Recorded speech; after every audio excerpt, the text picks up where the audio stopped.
Boa tarde. Graças a paz. É um prazer estar com os irmãos essa tarde. Tarde chuvosa aí, aliás, o dia inteiro chuvoso. Com certeza afastou algumas pessoas também de estarem conosco, né? Mas, quem sabe vão chegando aí. De qualquer forma, fica a gravação, o pessoal poder pegar aí depois, mais tarde, né? Vamos orar para a gente pedir a Deus instrução para nessa nova aula. Ó Pai, nós te agradecemos, Senhor, pelo privilégio de podermos aprender um pouco mais da Tua palavra. Te agradecemos, ó Pai, porque nós podemos crescer na graça e no Teu conhecimento. Nos dá, Senhor, sabedoria e instrução para aprendermos sempre um pouco mais da Tua palavra e podermos praticá-la, Senhor, nas nossas vidas, em nome de Jesus. Amém. Bem, irmãos, a gente vai abordar agora os últimos 4 profetas menores, né? Ele dividiu aí em 3 grupos de 4. Então vai ficar agora só Sofonias, Ageu, Zacarias e Malaquias, tá? Profeta Sofonias, ou Sofonias, não Sanfonias ou Sonfonias, tá? É Sofonias. É um daqueles profetas que, quando o pregador manda a gente abrir a Bíblia no livro dele, aí o pessoal não acha, né? Está lá ali no meio dos profetas menores, ali é bem difícil encontrar. Ele é ali contemporâneo ao rei Josias.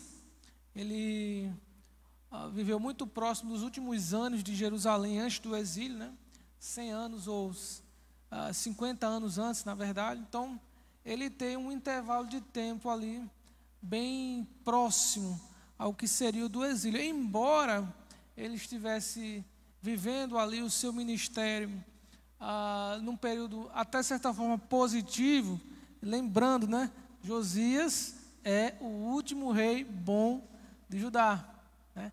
Então ele está nesse período aí, mas já conseguia prever algumas coisas ruins que viriam sobre a nação de Israel, ou Judá necessariamente.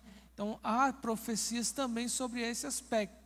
Então, a data de composição do livro, 640 a 621 a.C., lembrando que o exílio se dá no ano 587, então você tem aí aproximadamente entre 40 a 60 anos, né? Proximidade. Propósito do livro: conclamar o povo de Judá e de Jerusalém ao arrependimento em face da invasão babilônica, bem como a esperança numa grande restauração após o tempo da destruição e do exílio. Note que os profetas, quanto mais distantes do exílio, ou seja, profetas mais antigos, eles pregavam mais sobre uma perspectiva do arrependimento, para que Deus ele sustasse ou retirasse ali o castigo que viria. E como isso não vai acontecendo, quanto mais próximo a ideia do arrependimento, não é necessariamente mais para que ele não retire o castigo, mas quem sabe ele atrase mais um pouco. E quando você vai ficando mais próximo, vai ter o castigo, e a esperança agora é para a vinda depois do exílio, né, a restauração do povo de Israel. Então, Sofonias, que é contemporâneo ali também de Jeremias, né? Ou seja, é um pouco mais antes, né? Mas de certa forma contemporâneo, ele vai pregar também nessa perspectiva, né? Israel, Judá estão ali nos seus pecados, presos ali nos seus crimes, né? E aí o pecado, a consequência disso aí vai ser a destruição de Jerusalém. Mas Deus iria enviar posteriormente a restauração do exílio. Ou seja, é uma mensagem de condenação, mas também é uma mensagem de esperança. E aí nós temos algumas verdades fundamentais no texto. Primeiro, Deus usou os babilônios para castigar severamente Judá e muitas outras nações por causa dos seus pecados. Note que havia um certo entendimento por parte de algumas pessoas ou do pessoal de que, de alguma forma, o castigo de Israel ele havia extrapolado, ou Deus havia abandonado o seu povo, ou até mesmo que os deuses das outras nações seriam superiores ao Deus de Israel. E aí o que você vai ver os profetas declarando é que não. O que aconteceu é que Deus, de fato, entregou o seu povo por causa dos seus pecados. E por isso Deus permitiu que essas coisas acontecessem. Entre elas, ele usou os babilônios como ferramenta pelo qual iria executar o seu castigo. Lembro também que o profeta Abacuque, ele questiona isso a Deus, né? Por quê? Né? O Senhor vai utilizar a um povo muito mais corrupto contra a sua nação. Né? E aí Deus explica que toda aquela questão ali é por causa dos pecados de Israel. Tá? Então, a Babilônia nada mais é, ou nada mais foi, do que um instrumento da parte de Deus para a execução do seu castigo, em especial para Jerusalém, mas também para as outras nações ali ao redor, né? Todos eles tiveram algum prejuízo com relação à questão dos babilônios. Tá? Uma segunda verdade, o povo deveria buscar humildemente a Deus, para que Deus pudesse prover esperança de proteção contra o mal. Mesmo que a ameaça de castigo ele fosse ali iminente, isso não queria dizer que o povo estava fadado ao fracasso total. Aqueles que realmente, a despeito da situação que o povo estava vivendo, se firmasse, buscasse ao Senhor, mesmo em meio à adversidade, esses seriam libertos, seriam livres do mal que havia de acontecer. A destruição de outras nações redundaria um dia em benefício para Israel, e Deus purificará gentios e judeus e lhe considerará bênçãos grandiosas depois que o seu julgamento estiver terminado. É claro que depois do exílio, você vai entrar aí numa preparação para a chegada do Messias. Né? Então, esses 400 anos finais, né, já é uma preparação para a chegada de Cristo. Então, também há essa purificação. Como é que Cristo se apresenta em Sofonias? Tá? Havia um costume, quer dizer, sempre houve, né, de os povos, ao sentirem a presença de um inimigo, a dificuldade com o inimigo, eles buscarem auxílios em outros povos e fizessem ali uma coligação, uma liga para vencer um exército inimigo mais poderoso. Então, nesse momento aqui da história, você vai ter uma Assíria, que era a principal potência da época, começando a entrar em declínio, um Egito que sempre foi forte, e uma Babilônia que começava a surgir. Tá? Lembra aí da batalha de Carquemes, né? A coligação Egito-Assíria contra a Babilônia. Tá? Que é inclusive aí que Josias perde sua vida, porque ele se coliga de certa forma com os babilônios e tenta interferir ao Egito de chegar à guerra. Então, nessa interferência, ele acaba perdendo a vida. Então, haviam essas ligações. O que o profeta Sofonias ele vai combater, né? Vocês não devem confiar em outros povos, em facilidades, em coisas que as outras nações podem oferecer. A nação de Judá, a nação de Israel, deveria confiar somente no Senhor. E era o Senhor que iria libertar de todo o mal. Então, Sofonias vai pegar contra as ajudas estrangeiras que não ajudavam em nada. Que, no final das contas, o povo de Israel acabou sendo atacado pelos babilônios e, no final das contas, não teve nenhum auxílio. Então, essa ajuda que tinha tanto de uma parte ou de outra, não resolveu nenhum problema. Em vez de eles confiarem em Deus, eles confiaram nos homens e acabaram sendo frustrados por isso. Tá? Só que ainda tem mais um agravante. Não era só uma aliança política, ela se tornava também uma aliança religiosa. Então, quando eles faziam essas coligações, envolvia entre elas uma troca de culto e uma troca de deuses. Tá? Então, foi o rei Acais que fez uma viagem ao exterior e lá encontrou um templo que achou muito bonito e trouxe aquela cultura para dentro de Judá. Tá? Ou seja, não era só uma aliança política, era uma aliança política e religiosa. E era por isso que Deus condenava isso veementemente, porque eles traziam esses deuses estrangeiros para dentro do povo de Judá, e ali, lembrando que Israel pré-exílio é um povo extremamente tendencioso à idolatria, tá? Israel pós-exílio, não, mas pré-exílio, qualquer um que se apresentasse ali, qualquer coisa que se apresentasse como divindade, eles estavam adorando, não tinha dificuldade nenhuma, eles eram muito propensos a isso. E essas políticas, e essas coligações políticas religiosas, acabavam atraindo essas religiões para dentro do povo. E aí, qual é a questão aqui? O cristão deve, sobre todas as circunstâncias, confiar somente no Senhor como auxílio em sua vida. Jesus ele vai dizer que ninguém pode servir a dois senhores.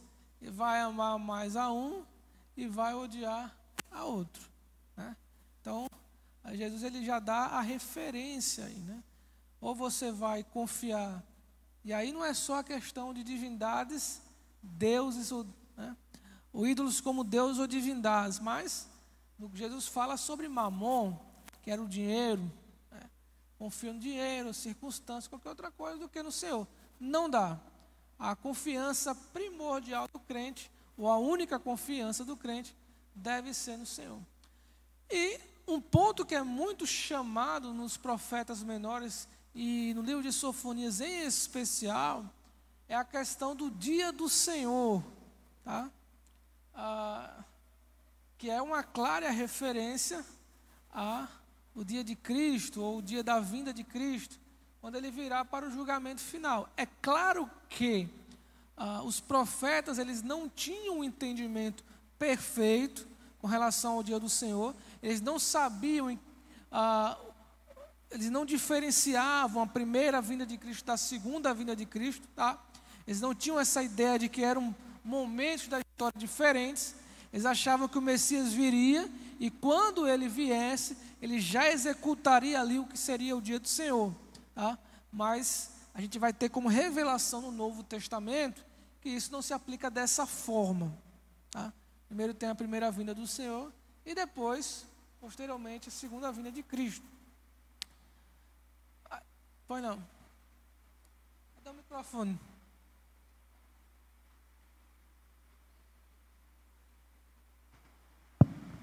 A gente percebe que o povo sempre estava voltando à idolatria. Será que um dos motivos pelos quais acontecia isso, será que era a falta de ter uma organização de culto, como nós temos hoje? Nós temos as igrejas e temos os cultos, e aí a gente tem uma facilidade de ter a palavra de Deus e orientar as pessoas. Será que é porque no Antigo Testamento, embora tivesse os profetas que falavam esporadicamente, não existia essa organização? Será que isso não seria um dos motivos que contribuía para a idolatria? É interessante, né?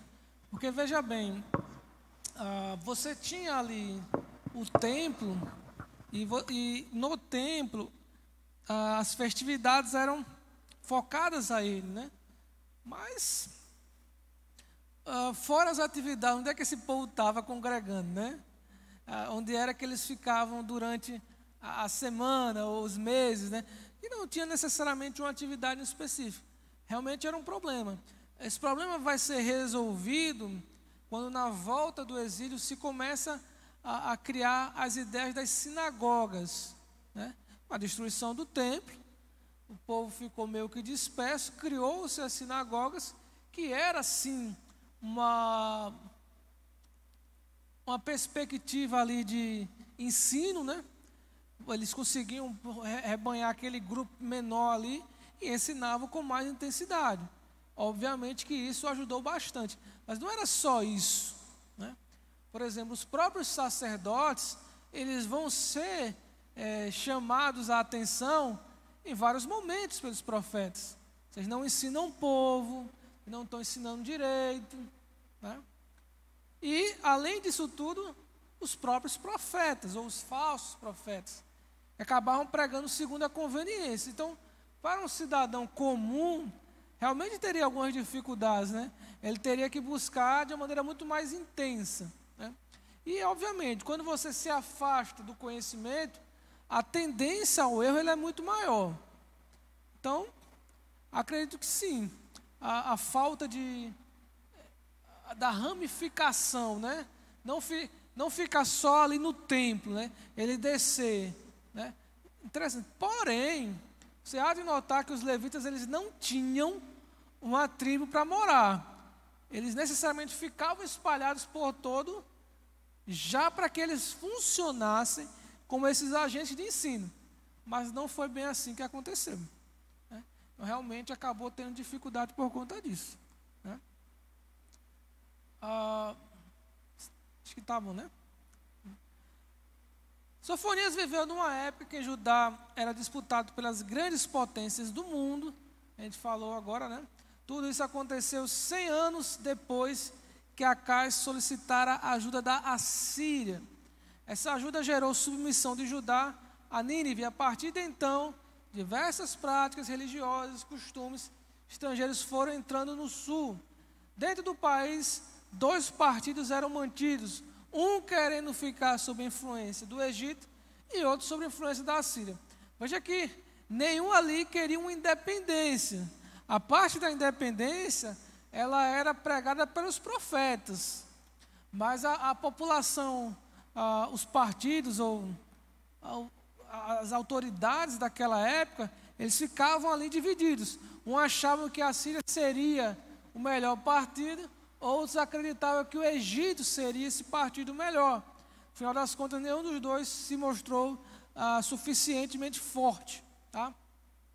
Sofonia também pega contra os pecados do povo, uma vez que a reforma de Josias aparentemente não foi completa.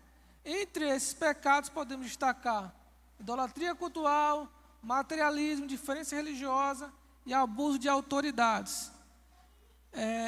Perceba que esses erros que nós encontramos aqui são erros recorrentes dentro do povo de Judá no pré-exílio, tá? Idolatria cultural, sempre eles voltavam a Baal, Astarote e outras divindades. O apego ao material, indiferença religiosa, essa transpôs o pré-exílio, passou para o pós-exílio, entrou na igreja e nos carrega até hoje, tá? A ideia do culto mecânico, sem uma perspectiva de coração, uma total indiferença com as questões religiosas, isso já estava ali desde aquela época. Problemas de cunho social, como abuso de autoridades, aqueles que tinham o poder, e outros problemas mais, né? E aí o profeta Sofonias, ele traz um vislumbre do dia do Senhor, né? Está lá no livro do profeta Sofonias, capítulo 1, os irmãos podem abrir. Agora que os irmãos sabem onde está, mais fácil achar, né? Sofonias, capítulo 1, versículo 7 ao 18. E aí, ele mostra algumas características desse dia, tá? Algumas coisas que ficam muito relevantes. Veja o versículo 7. Cale-se diante do Senhor Deus, porque o dia do Senhor está perto. A ideia da proximidade, tá? Lembrando que, para o profeta Sofonias, a primeira aplicação do dia do Senhor é uma aplicação de castigo. O dia do Senhor, ele vem com o exército babilônico, quando Jerusalém é destruído. Então, de fato, ele está próximo, ou estava próximo naquela época, ou seja, 60 anos antes, tá? Continuando, o Senhor preparou o sacrifício e santificou os seus convidados. No dia do sacrifício do Senhor, hei de castigar as autoridades e os filhos do rei, e todos que se vestem como estrangeiros. Castigarei também naquele dia todos aqueles que sobem o pedestal dos ídolos e enchem de violência e engano a casa dos seus senhores. Naquele dia, diz o Senhor, se ouvirá um grito desde o portão dos peixes e um uivo desde a porta nova da cidade, e grande lamento desde as colinas. Lamente, moradores da cidade baixa, porque todos os comerciantes serão mortos, e todos que pesam prata serão destruídos. Naquele tempo, vasculharei Jerusalém com lanternas, e castigarei aqueles que estão apegados à borra do vinho, e dizem no seu coração, o Senhor não faz bem, nem faz mal. Também um castigo para aqueles que acreditam que o Senhor está indiferente às coisas, né? Até as pessoas da nossa terra, né, do nosso mundo, às vezes tem essa mentalidade, né? Deus não faz nem mal nem bem, né? Não ajuda nem atrapalha, né? As pessoas fazem suas maldades na terra e não acontece nada. Outros fazem bem e não acontece nada. Então, já havia essa mentalidade, ou sempre houve essa mentalidade, por parte dos ímpios, e continua até hoje, né? Pedro vai dizer que, na sua época, algumas pessoas dizem, olha, cadê o dia do Senhor, né? O dia da volta de Cristo. Muitos dizem por aí que ele vai voltar, mas ele nunca voltou. O que Pedro responde, Deus tem sido paciente e não tem executado o seu castigo por sua paciência, esperando que as pessoas se convertam.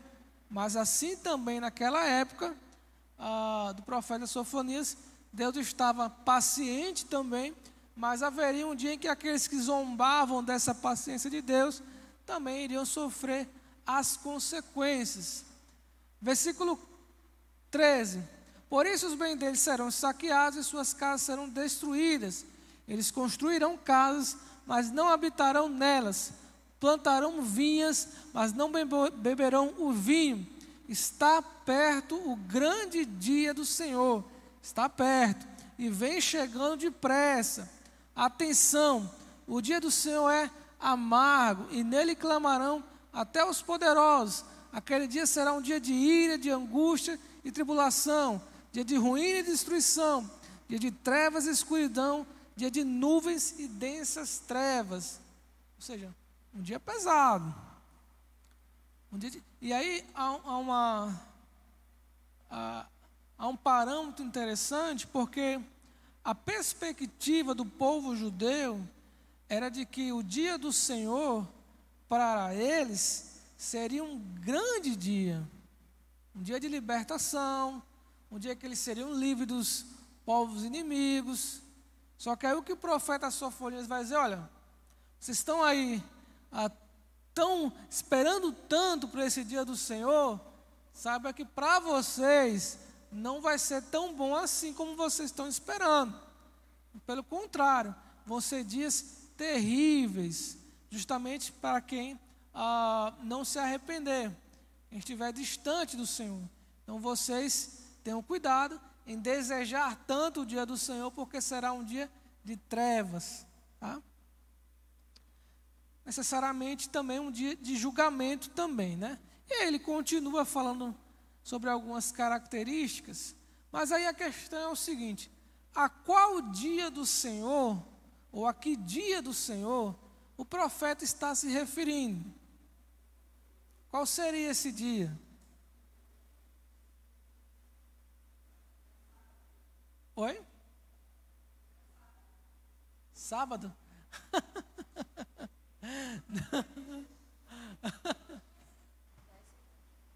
Eu acho que esse dia do Senhor aí seria a vinda do povo babilônico. Ou é o dia, seria isso ou um dia específico como a gente tem? Não, eu acho que é o dia da entrada dos babilônicos, não, que iriam invadir. Isso, né? Aí você tem pelo menos 3 cumprimentos para esse dia, né? O dia do Senhor, o primeiro cumprimento, o cumprimento mais próximo, né, o primeiro cumprimento da profecia, de fato, o dia dos babilônios, né, que é quando o exército babilônio ele vai guerrear diretamente com o povo judeu, e ali há o julgamento, né, do povo judeu. O segundo dia do Senhor seria a primeira vinda de Cristo, né, quando ele vai implantar seu reino ali. Mas há o dia definitivo, né, aí sim, né, é o último dia, da qual todos os outros dias esperam por ele, né, que é o dia final. Isso, né? Oi?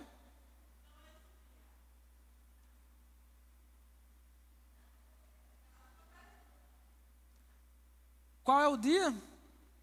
Não, o profeta se referia ao dia do julgamento com o exército babilônio destruindo Jerusalém. Era isso que ele se referia. Era esse o dia do Senhor que ele tinha em mente, tá? E tão ruim, né? Sobretudo para o povo judeu, que seria destruído, né? E posteriormente, com a vinda de Cristo, depois com o julgamento final. É claro que o profeta, e aí uma coisa que a gente precisa ter em mente, é que os profetas do Antigo Testamento, eles não tinham a clareza da revelação que nós temos, tá? Então, assim, eles não viam a vinda de Cristo, enfim, todas as outras coisas que estão envolvidas, tá? Eles não tinham essa revelação. Isso quem vai ter é a gente, posteriormente, né? Lembrando que a revelação ela é progressiva, vai clareando cada vez mais até se tornar um dia perfeito, né? Então, quando o profeta ele profetiza isso, ele não tem o discernimento de que isso não seria um ponto final na história, mas um fechamento de um ciclo para o começo de um outro, tá? E muitas vezes quando eles profetizam sobre o dia do Senhor, eles têm em mente tanto esse julgamento inicial, mas também o julgamento final. Mas eles não conseguem fazer separação de um para o outro. Lembra que quando os discípulos chegaram para Jesus, depois que ele saiu de Jerusalém, ali na sua última semana, disseram assim: olha, que pedras maravilhosas, né? Aí Jesus diz: olha, não vai ficar pedra sobre pedra sem que seja derribado, ou seja, a destruição do templo. E aí qual é a relação que os discípulos fazem? Quando é que essas coisas vão acontecer, ou seja, a destruição do templo e a chegada do fim dos tempos? Porque para eles eram a mesma coisa. Eles não tinham essa separação, tá? Novamente, quem vai ter esse discernimento somos nós, e temos um conhecimento mais perfeito. Eles não tinham. Então, quando os profetas falavam do dia do Senhor, eles tinham em mente essas duas situações, tanto o julgamento daquele momento, como o julgamento final, tá? E a mensagem de Sofonias para os nossos dias. Veja, nós vivemos num mundo caído, nós passamos por muitas dificuldades nessa terra, e por vezes nós somos assediados pelas facilidades que o mundo pode nos dar, né? É tanto que nós ganhamos a fama do jeitinho brasileiro, a forma mais ou menos desonesta de conseguir muitas coisas, né? Só que nós devemos ter cuidado com essas coisas, para que a gente não venha negociar a nossa fé em busca de conforto com relação às coisas dessa terra. Lembrando que Judá foi alertada a não confiar no poderio dos exércitos estrangeiros, que para eles poderia ser ali uma espécie de segurança, né? Mas eles deveriam confiar somente em Deus. Essa era a tentação deles, para a época deles. Para a nossa época, pode ser muitas outras coisas, desde que seja uma confiança nas questões desse mundo e não nas questões de Deus, tá? E a suposta facilidade que o mundo pode nos oferecer pode cobrar muito caro depois, né? a ideia de que o Egito, conforme falou alguns profetas, né, ele não podia apoiar ninguém, porque ele era uma cana quebrada. Quem se apoiasse nele, feriria a mão, né? Então, se apoiar nessas coisas não seria um bom resultado. E a ideia também do pouco com Deus é muito, né? Mas esse é o profeta Sofonias. Alguma pergunta sobre ele? Não? Então vamos para o retorno do exílio, né? Esses 3 profetas finais, eles são profetas que pregam depois do exílio, ou depois da chegada do povo de Israel de volta à terra de Judá. E o que acontece nesse intervalo de tempo? Jerusalém foi destruída pelos babilônios, tá? Completamente destruída. Os muros foram derrubados, o templo foi destruído, as casas, a cidade, enfim. Jerusalém realmente foi completamente destruída naquela época. E aí o que acontece com o povo judeu? Eles são levados para a Babilônia e começam a fazer morada ali. Somente fica na terra algumas poucas pessoas para poderem plantar, utilizar ali da agricultura, tá? Nesse intervalo de tempo, nesses 70 anos que eles passam ali do exílio, o rei Ciro da Pérsia invade a Babilônia, num dia em que o pessoal, em vez de estar se preparando para a guerra, estavam enchendo a cara no palácio do trono, né? no trono do rei. E aí ele invade, naquele momento, ele ganha aquela guerra, ele toma a Babilônia, de uma maneira até, de certa forma, muito fácil, e a Pérsia agora passa a dominar sobre o mundo. Ela agora se torna a potência mundial. Só que a Pérsia, ela não tinha essa política de deportação.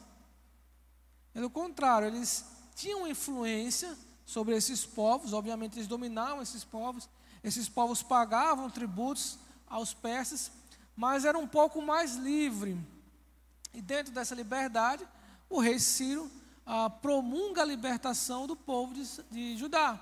E aí eles podem retornar a Jerusalém. O problema é, e quem quer voltar? Porque, lembrando que são 70 anos, né?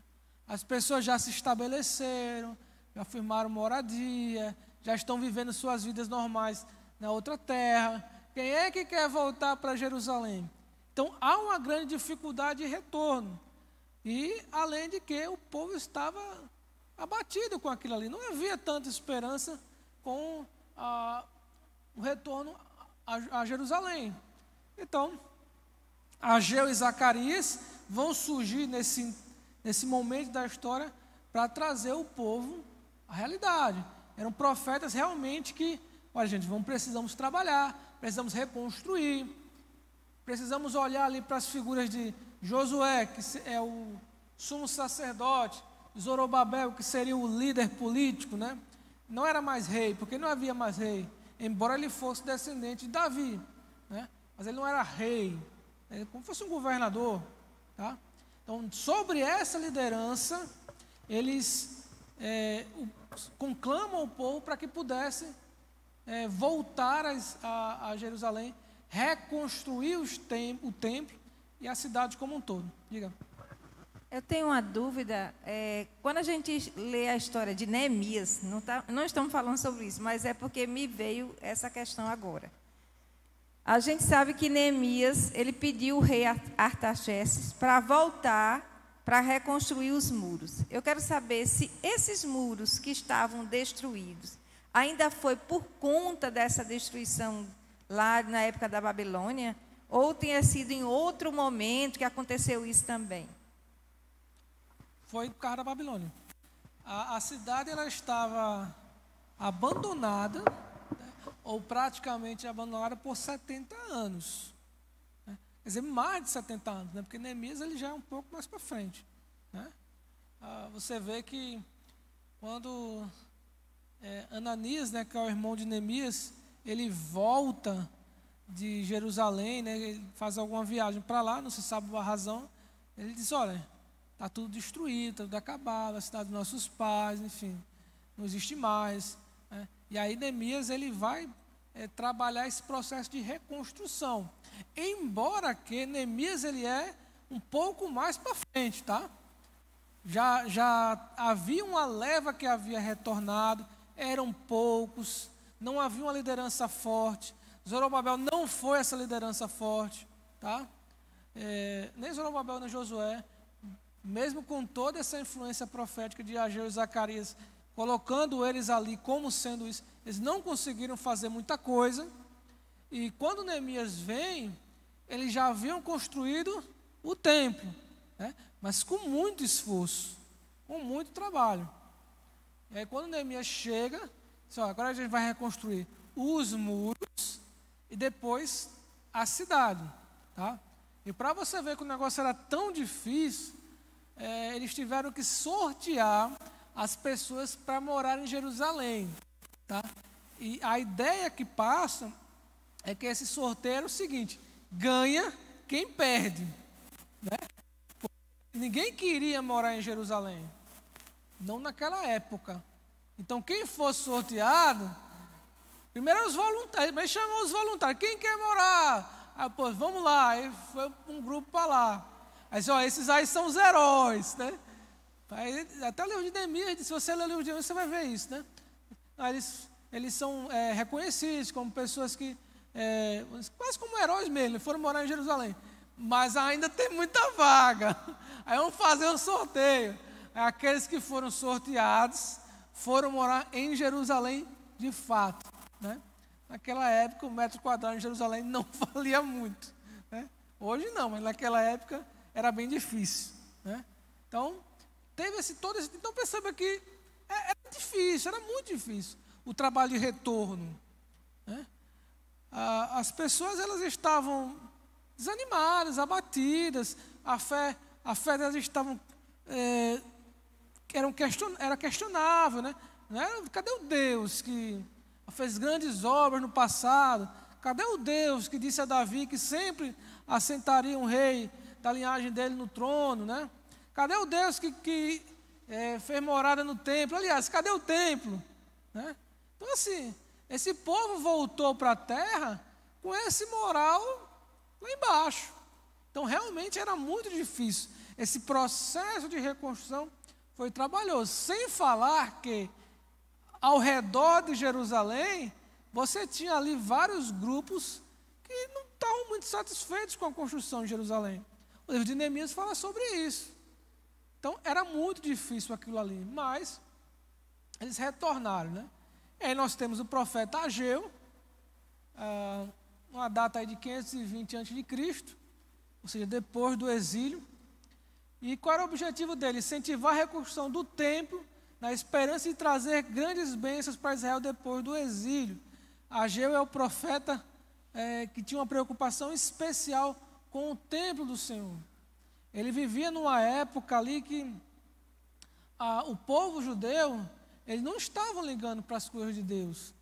Eles voltaram do exílio, mas estavam preocupados com a sua atividade no campo, seu trabalho secular. E aí, se sobrasse um tempo, aí ele fazia alguma coisa na casa do Senhor, ajudava de alguma forma. E por isso que a construção, ela tem muita dificuldade de acontecer, porque o povo não estava muito animado em fazer.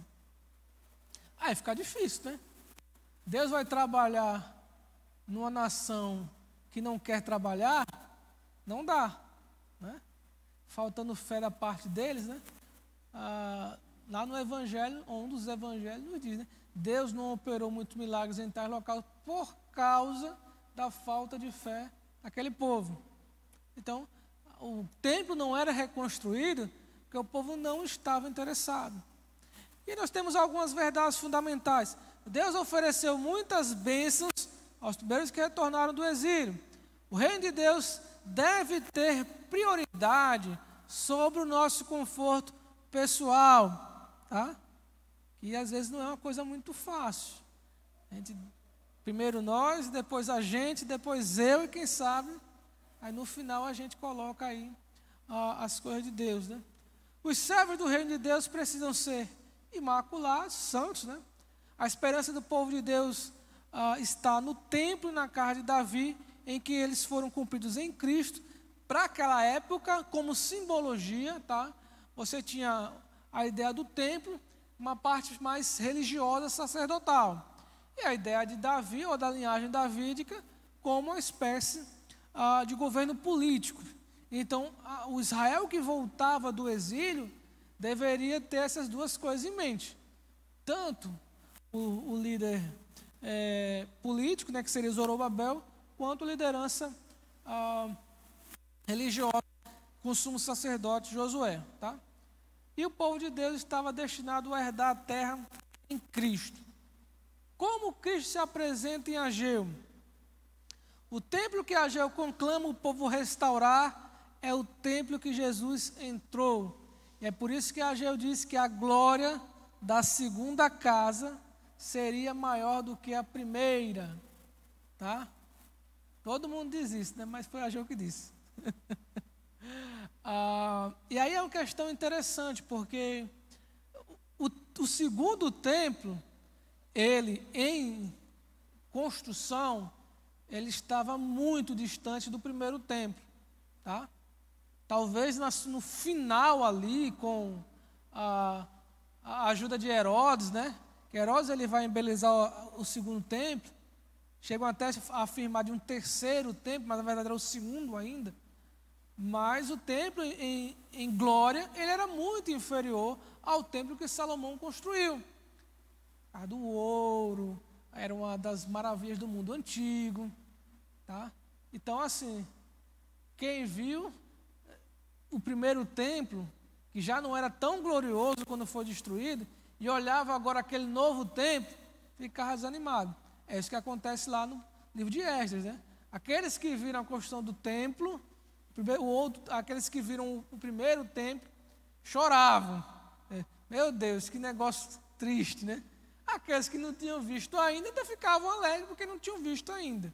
Mas havia uma diferença entre eles. Mas o segundo templo, ele se torna mais glorioso porque foi o templo que Jesus entrou por ele.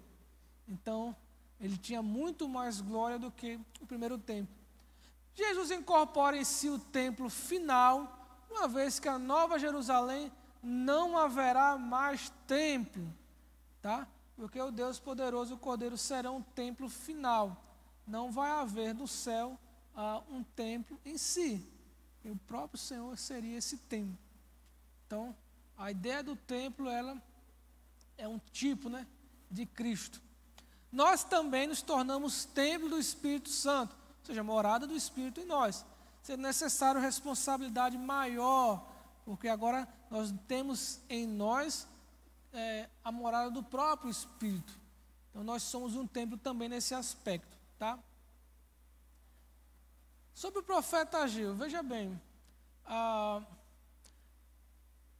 Ageu vai nascer na Babilônia, ele não pega o pré-exílio, tá? Então ele não era tão velho a esse ponto. Então ele também não viu o primeiro templo.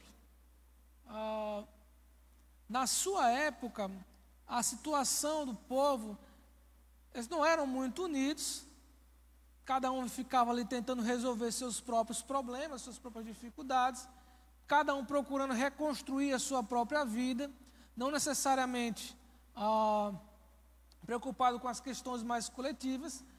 E nesse intervalo de tempo ali, o profeta ele entra para pregar. Vamos abrir nossas Bíblias no livro de Ageu, que aí ele faz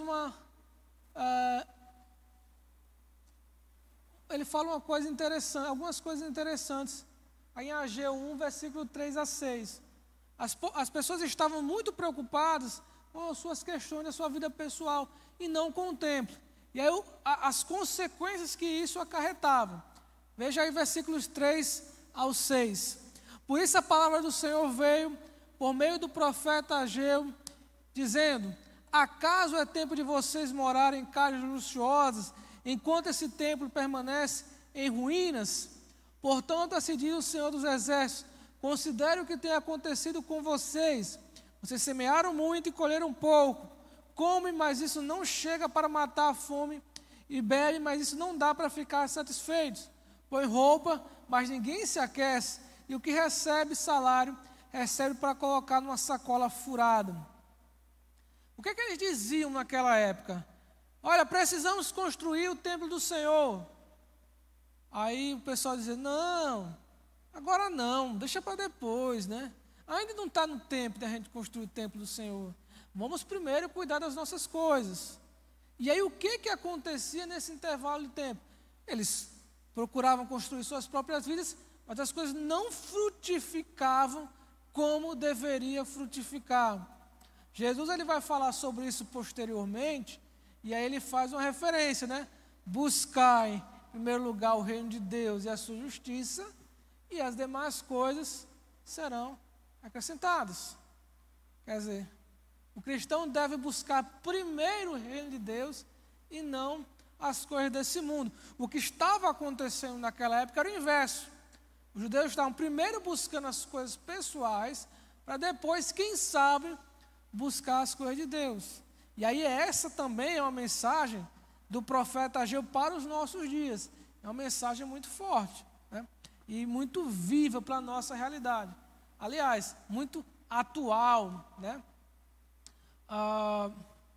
Mesmo que os cristãos tenham procurado viver suas vidas sem que sua fé tenha um papel importante ou primordial, a fé não pode ser um apêndice ou algo mais para as nossas vidas. Ela é de fato a parte primordial da nossa existência. O crente, ele não, a fé, ele não orbita ao redor do crente, né? Ele aparece em alguns momentos e vai e volta. Não, nós é que orbitamos em torno da fé. Sempre estamos direcionados àquilo ali. A fé ela é o fator primordial da vida do cristão. É por isso que é importante o envolvimento na casa do Senhor. Como o profeta Ageu falou, isso se refletia naquilo que eles pregavam e naquilo que eles viviam. Tá? Não adiantava falar se não vivesse de forma. E Ageu demonstra isso de maneira muito clara. Tá bom? Mas alguma pergunta, alguma dúvida, profeta Ageu? Não vou passar adiante, tá? Profeta Zacarias.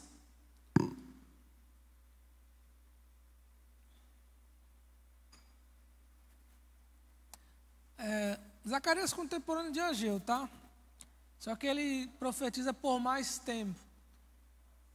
Então fica ali a data do seu escrito em 520 a 475 a.C. Então, já um período bastante próximo do final da revelação no primeiro Antigo Testamento. Só uma perguntinha. Ageu, ele nasceu, você falou que ele nasceu lá no exílio. Tem algum registro de que ele foi um dos que voltou para a Babilônia? Ou, aliás, para Jerusalém? O registro é a profecia dele, né? Ele não está profetizando. Não, ele também voltou? Sim. Ele profetiza de lá, né? Tanto Ageu quanto Zacarias estão em Jerusalém e estão profetizando de Jerusalém. Tá?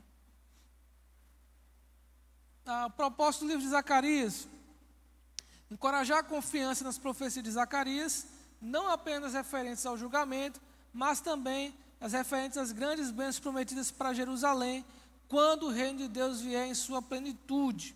Ou seja, o livro do profeta Zacarias ele vai começar a trazer também essa ideia messiânica. Aliás, ele é um profeta que vai ser citado no Novo Testamento em algumas oportunidades.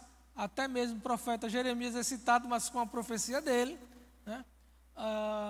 Sobre as coisas que ele está profetizando ali. Então, as bênçãos vão começar a aparecer em Jerusalém. Agora, claro, havia também a perspectiva de que o povo judeu também voltasse a se arrepender dos seus pecados e, sob a liderança de Zorobabel e Josué, caminhar a Jerusalém, né? Verdades fundamentais. Deus prometeu bênçãos maravilhosas aos que voltassem ao povo após o exílio, por meio de Zorobabel, filho de Davi, por meio de Josué, o seu sumo sacerdote. Apesar das falhas daqueles que retornaram do exílio, Deus não falharia em cumprir suas promessas. Aqueles que voltaram do exílio também não voltaram muito animados, mas mesmo assim Deus iria cumprir suas promessas. Deus tem o poder para derrotar seus inimigos e um dia o fará. Uma batalha final trará vitória absoluta ao povo de Deus. Tá? Como Cristo é apresentado em Zacarias? Há algumas profecias de Zacarias que vão se cumprir literalmente no ministério de Cristo. A gente vai ver lá, por exemplo, capítulo 9, versículos 9 e 10.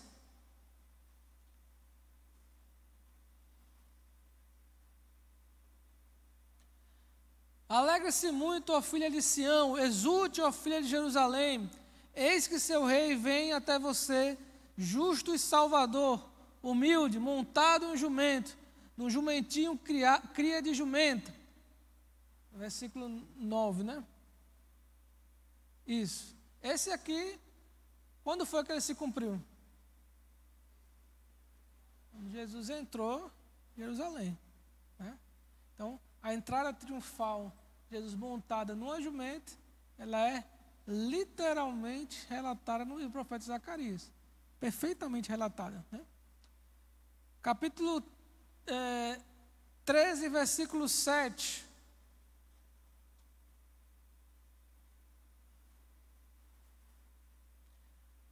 Levante-se, ó espada, e ataque o meu pastor, e aquele que é meu companheiro, diz o Senhor dos Exércitos, fira o pastor, e as ovelhas ficarão dispersas, e voltarei a minha mão para os pequeninos. Quem é que fala essa frase no Novo Testamento? Jesus, próprio Jesus. Né? Quando ele vai ser preso, né? Aí ele diz isso também. Então, outro cumprimento. Capítulo 12, versículo 10.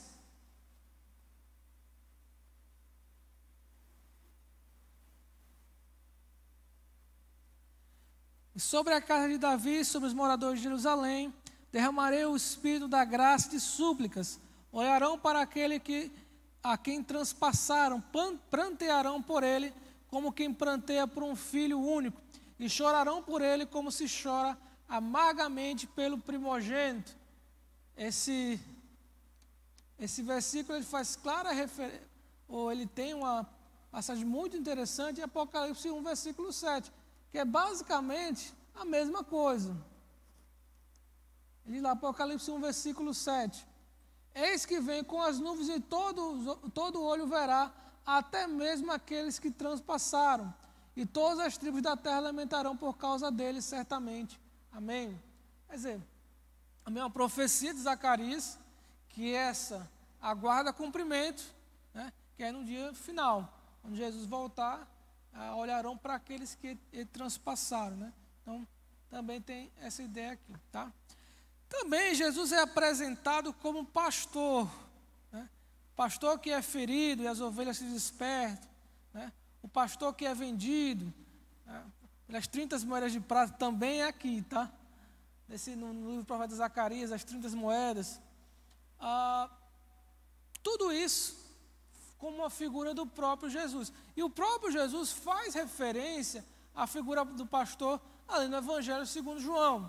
Eu sou o bom pastor e o bom pastor dá a vida pelas suas ovelhas. Tá? Então, o livro de Zacarias tem essa cristologia. Por fim, Zacarias foi contemporâneo de Ageu e por isso possui bastante semelhanças com esse profeta, principalmente no apoio aos ministérios de Zorobabel e Josué. Tanto Ageu quanto Zacarias, eles fizeram essa força-tarefa para incentivar esses dois ministérios. Tá? A reconstrução do templo aponta para o desejo messiânico da nação e mesmo para a preparação para a vinda de Cristo. Então, também a perspectiva de reconstrução do templo você vai encontrar nesse livro. Zacarias, aos moldes dos profetas pré-exílicos, prega contra a ausência de solidariedade e culto vazio, mostrando que esse pecado era recorrente da nação e crônico, e acompanharam os judeus depois do exílio também, ou seja, o culto vazio e o culto sem expressão. Mas novamente é criticado pelos profetas, mesmo depois do exílio. Tá? E a mensagem de Zacarias para os nossos dias.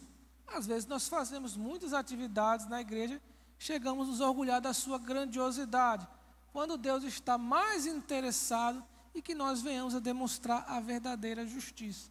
Vamos abrir lá, capítulo 7, versículo 4 a 10. Então a palavra do Senhor dos Exércitos veio a mim dizendo: pergunte a todo o povo dessa terra e aos sacerdotes, quando vocês jejuaram e prantearam no 5º e no 7º mês, durante esses 70 anos, será que foi realmente para mim que vocês jejuaram? Quando vocês comem e bebem, não é para vocês mesmos que comem e bebem? Será que vocês não ouviram as palavras que o Senhor pregou pelo ministério dos profetas, que nos precederam, quando Jerusalém estava habitada e em paz, com as suas cidades ao redor dela, e o sul e a Cefelá eram habitados? A palavra do Senhor veio a Zacarias dizendo: assim falou o Senhor dos Exércitos, julgue segundo a verdade, e sejam bondosos e misericordiosos uns com os outros, não oprimam a viúva, nem um órfão, nem um estrangeiro, nem um pobre, e que ninguém faça planos para prejudicar o seu próximo. Quer dizer, nada adiantava os jejuns, as orações, os sacrifícios, se de fato não vivessem uma vida de acordo com a palavra de Deus. Tá? Enfim, alguma questão sobre Zacarias para a gente passar para o último livro? Não? Então vamos falar sobre o último profeta do Antigo Testamento.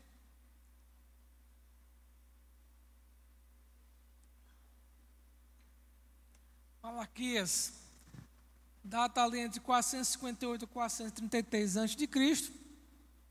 Propósito do livro: conclamar a abatida e desanimada comunidade que vivia na terra prometida, após o exílio, para uma fé renovada por meio do anúncio da vinda do julgamento do Messias. O povo ainda continuava não muito animado, né? Mesmo depois de Ageu, mesmo depois de Zacarias, e isso acabava se refletindo no culto. O culto era um culto completamente mecânico, as pessoas não davam o seu melhor a Deus, apresentavam ali sacrifícios defeituosos, a sua vida particular não condizia com a vida de um verdadeiro adorador. Então tudo isso aí era a perspectiva que envolvia o judeu daquela época. Então nesse aspecto o profeta Malaquias entra para profetizar algumas verdades fundamentais. Durante os últimos anos do período do Antigo Testamento, o povo estava novamente corrompido pelo pecado. Ou seja, ainda estavam vivendo sob uma situação difícil. E Deus novamente oferece o perdão ao povo. Quer dizer, o Antigo Testamento inteiro é Deus buscando o povo a se arrepender dos seus pecados e o povo insistindo em viver nos pecados. Deus prometeu que o Messias viria para purificar a nação, e os ímpios seriam julgados, e os justos receberiam sua recompensa no julgamento final. Novamente, né? O profeta Malaquias, como o último profeta do Antigo Testamento, ele parece trazer aí a perspectiva de que o povo não aprendeu muito, né? Durante todo o período do Antigo Testamento, inclusive do exílio, ainda havia aquela adoração distante do Senhor. Aliás, o livro do profeta Malaquias é um livro sobre adoração verdadeira, como um adorador de fato deve ser. E isso envolve todas as áreas da vida dele. Tá? Mas como é que Cristo se apresenta em Malaquias? Temos figuras que correspondem ao Messias e ao tempo messiânico claramente delineadas no texto. A primeira figura é a figura do Elias que viria. E isso é tão evidente que os discípulos, eles questionavam: olha, já que você é o Messias, né, falando a Jesus, né, não diziam que o Elias deveria vir primeiro? Quer dizer, eles já tinham compreendido a ideia de que antes da chegada do Messias, Elias deveria vir. Só eles não haviam entendido que esse Messias já havia vindo, ou melhor, esse Elias já havia vindo na figura de João Batista.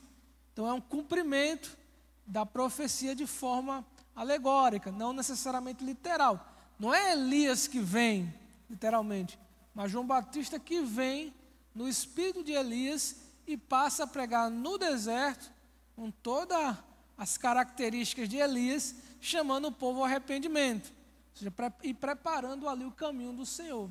Então, nós encontramos lá o chamado à conversão que o profeta Elias pregaria, com o objetivo de preparar os corações para a chegada do Messias, aponta para o ministério de João Batista.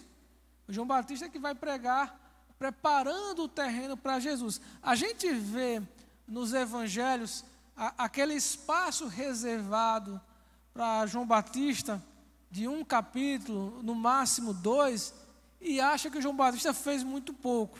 Não é verdade. Tanto não é verdade que João Batista ele vai aparecer em todos os evangelhos. O trabalho de João Batista é um trabalho muito importante para o ministério de Jesus. Isso, o próprio Jesus vai elogiar o trabalho dele. Vai dizer, olha, entre os nascidos de mulher, não houve ninguém como João Batista. Quer dizer, o trabalho de João Batista em preparação ao ministério de Jesus, ele é de fundamental importância. Inclusive, os primeiros discípulos de Jesus eram discípulos de João Batista, João e André. Eles eram discípulos de João Batista, depois eles vão ser discípulos de Jesus. Ou não?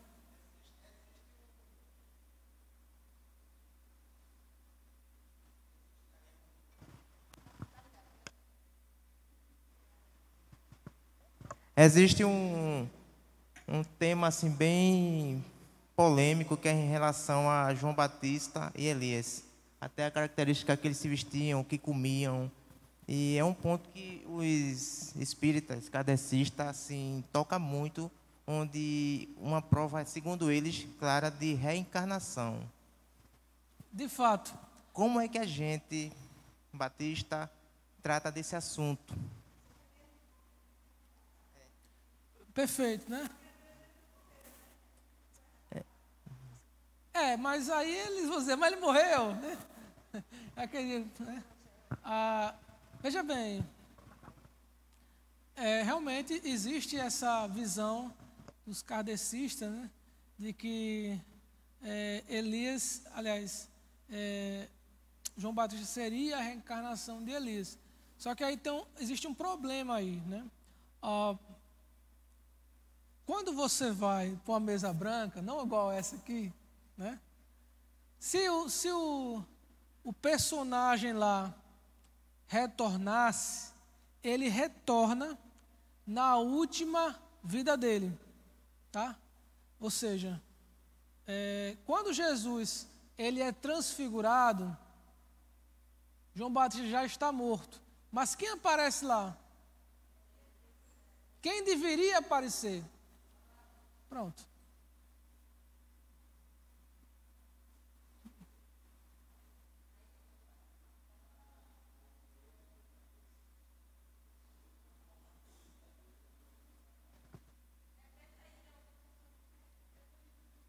Vamos lá.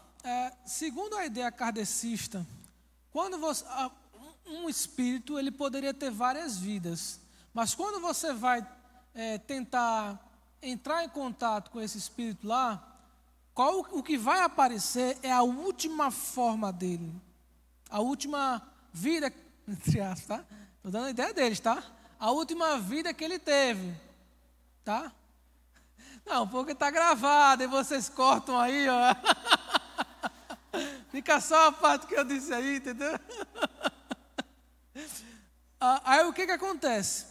Seria a última vida dele. Nesse momento da história, João Batista já estava morto.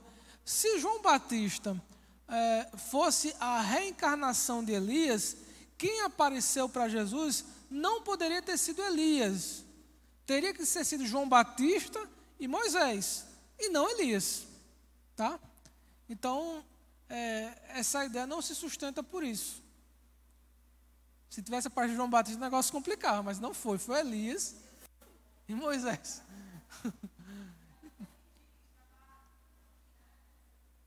Então, desse aspecto aí, não se sustenta, né? É claro que a gente está falando desse texto. Obviamente, existem muitos outros textos que vão falar contra essa ideia, né? Mas com relação a esse aí, a explicação mais óbvia é essa, né? O Antigo Testamento parece terminar como uma escuridão da noite, uma vez que o povo persistia nos mesmos pecados, e de fato ele termina com uma ameaça de maldição, tá? Por isso, o Malaquias aponta para o Messias como o sol da justiça, como algo que ia clarear essa penumbra, né? Essa noite escura com a qual termina o Antigo Testamento. Você observar lá os últimos versículos, ou o último versículo, né?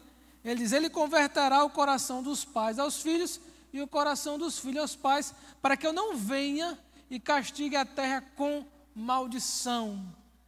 E aí é uma questão interessante. O Antigo Testamento termina com uma maldição, né? E isso é tão evidente que os judeus ortodoxos, eles, quando fazem a leitura desse texto, eles leem esse texto e voltam uma linha atrás, né? E terminam a leitura com a linha de trás. Ele converterá o coração dos pais ao coração dos filhos, né? Eles não terminam aqui, né? Mas o Antigo Testamento ele termina ali com uma maldição.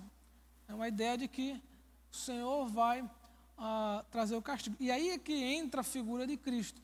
Dentro dessa penumbra, nessa escuridão, Jesus ele vai aparecer como aquele que vai clarear. É por isso que Malaquias fala do sol da justiça. É a figura que Malaquias tem de Jesus. Ele é o sol da justiça, ou seja, ele clareia esse ambiente de treva e de pecado que existia ali, tá? Mas quem foi o profeta Malaquias? Quem era Malaquias? É interessante porque alguns teólogos eles discutem sobre quem de fato teria sido esse profeta, né? Porque o nome do profeta é um título, não é um nome. Malaquias não é nome de ninguém, tá? O nome que você tem ali é Malaque, que é o mesmo termo usado para mensageiro ou anjo, tá? Malaque é aquele que traz a mensagem. Então, qual é o nome dele? Mensageiro. Qual é o nome do mensageiro? Não, é mensageiro o nome dele. Não é. E por isso ficou essa dúvida de quem teria sido de fato Malaquias. Algumas pessoas chegam a apontar, por exemplo, o próprio Esdras seria esse profeta. É possível? É. Ou algum discípulo de Esdras é possível? É também. Por quê? Os temas que Malaquias aborda, né? Essas questões do culto, da adoração, da vida correta, do casamento, né? São temas que o próprio Esdras aborda. Então, dá para fazer uma comparação entre um e outro. Fica muito próximo ali. Então, há essa aproximação. Malaquias é um profeta que fala muito sobre a adoração e nosso empenho com relação a isso. A adoração vai muito mais além do que aquilo que é prestado no culto coletivo. Relacionamento familiar, marido e mulher, as ofertas, a qualidade das nossas ofertas e mesmo uma verdadeira visão sobre Deus apontam para um verdadeiro adorador. Então, tudo isso aí envolve a vida daquele que adora a Deus. Não é só uma questão separada, ou uma questão de você vir ao culto, ou muitas vezes entregar uma oferta. Não, há muito mais coisas envolvidas nisso aí. A adoração não precisa ser de coração, mas tem que ser o melhor. Senão, não dá, não vale a pena, tá?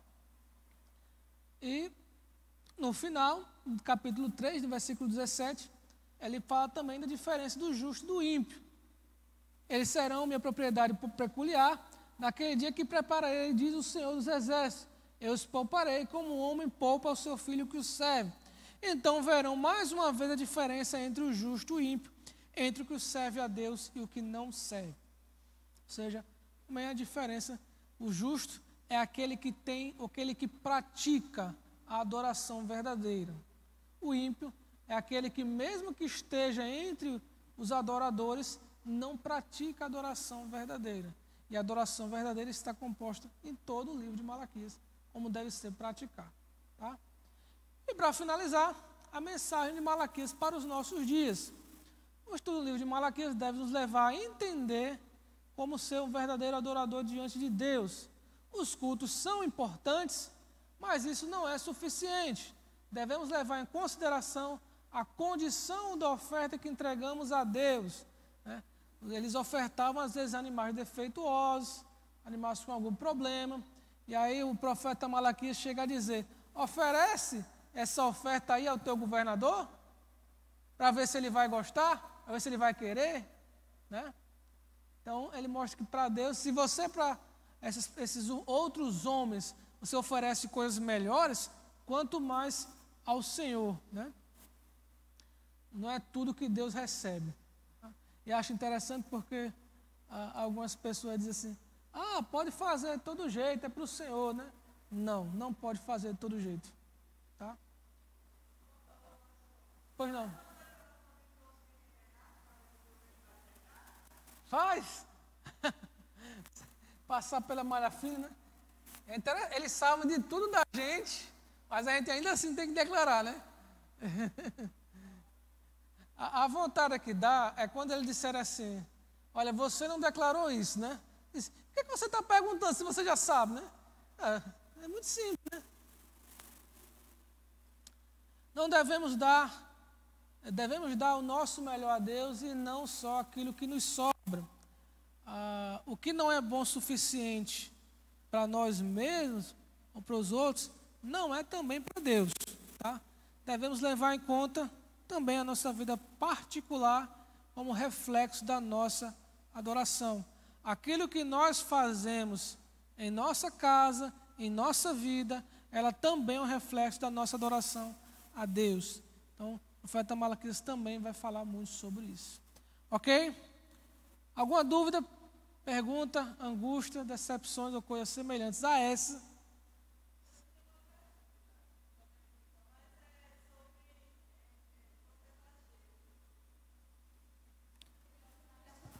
Sobre o profeta Ageu, quando para a reconstrução do templo, os servos têm que ser imaculados. Como é que o povo vem todo cheio de defeitos, cheio de problema, e ter pessoas imaculadas ali para a reconstrução do templo? Mas era a condição de vida que eles precisavam começar a viver a partir daquele momento, né? Note que não só o profeta Ageu, mas muitos outros profetas, eles vão pregar sobre a santidade do povo, né? Não dá para você servir a Deus sem você procurar também viver uma vida santa diante dele. Não é que você vai ser perfeito, é muito longe disso, mas você vai começar a trabalhar em busca dessa perfeição. Então, essa é a ideia que o profeta Ageu queria passar, né? Que eles precisavam ter essa ideia em mente, que eles precisavam reconstruir o templo, mas primeiro reconstruir suas vidas, ou melhor, reconstruir suas vidas no caráter espiritual. Não é sua vida material. Porque o que eles estavam preocupados é recuperar a sua vida material. Então, você tem que reconstruir o templo e a sua relação com Deus. Depois, as outras coisas vêm depois. É por isso que não foi, né? Demorou que só, né? Porque foi o quê? É por isso que não foi reconstruído, né? Foi. Agora demorou, né? Demorou mais do que deveria. Demorou muito tempo. A obra foi embargada, eles pararam, depois voltaram, né? Tiveram outras dificuldades, tá? Ok? Pelo que está constando aí, semana que vem a prova. Disseram que a última prova vocês terão uma nota boa, então é hora de subir o degrau, né?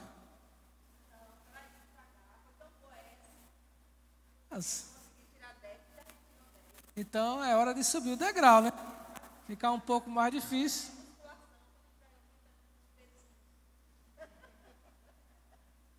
Mas é isso. Semana que vem, como já foi falado, não vou poder estar presente, tá? Fazer uma cirurgia. Eu acredito que na próxima semana, se a recuperação for tudo ok, né? Acho que já dá para a gente poder vir, né? Aí a gente vai combinar se vai ser online ou presencial, né?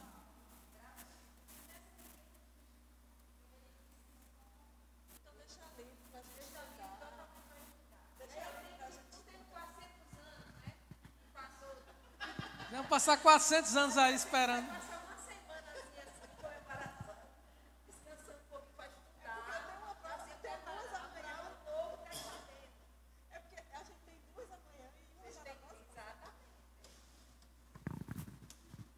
está.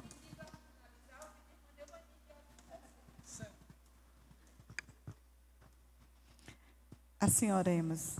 Maravilhoso Deus, eterno Pai que estás no céu, nós te agradecemos, ó Pai, por tua presença, Senhor, em nossas vidas. Te agradecemos por este dia, te agradecemos pela vinda do pastor Abel até aqui, Senhor, bem como nós já te pedimos que o leve em paz, Senhor, para o seu lar, para a sua igreja, meu Deus. Abençoa cada família aqui representada, nos dá entendimento, Senhor, para o melhor, para que possamos fazer o melhor para a honra e glória do teu nome. É isso que nós oramos e te agradecemos. Amém.